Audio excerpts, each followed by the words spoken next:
ఉండను అవి ఉండను అవి మళ్ళీ ఇడిచిస్తా మామ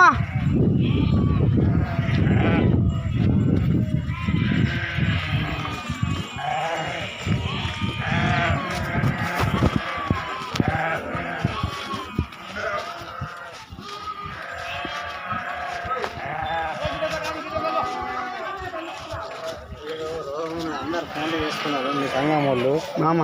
కరెక్టేనే మామ మేము వింటామన్నామే కానీ 2 లక్షలు తక్కువ తీసుకోమంటే మరి మేము ఓలకాలు మొక్కలు 2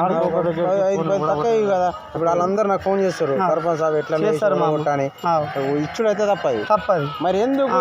అయితే మామ నా ఒక్కడి కోసం 20,000 కడితే నా జీతాడికి ఏమి ఇలా నాకేం 2 ఓడ నాకు 150,000 ఓడ నా జీతం ముచ్చుకుంటాడే నా జీతాడికి 1,00,000 కట్టిస్తున్నాను నాకు ఏం మరి మిగిలేడు దానిలో ఏంది నాకు 1,00,000 దౌలత నాకు బంగారు వేరుగడు గొద్దిలిగిన నాకు మామ నువ్వు సర్పంచ్ మామ ఇప్పుడు నీ దగ్గర వస్తా మామ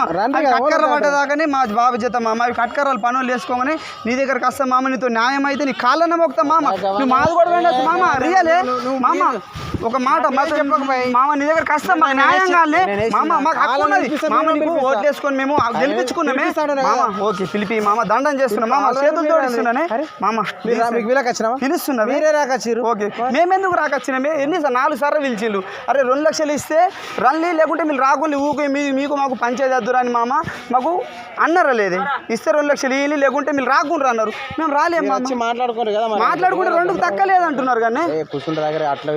ఎంత రైతు కదా నువ్వు అందరు ఫోన్ చేసారు కుంటాలైనా ఆయన ఏం మాట్లాడిపియ్యానంటారు ఏం చేయాలి మీరు మాట్లాడుకుంది నేనేం చేయాలి కానీ 2కు తక్కలేదన్నారు అడుగు కదా రమేష్ మామకి అడుగు కదా నువ్వు సర్పంచ్కి అడుగు కదా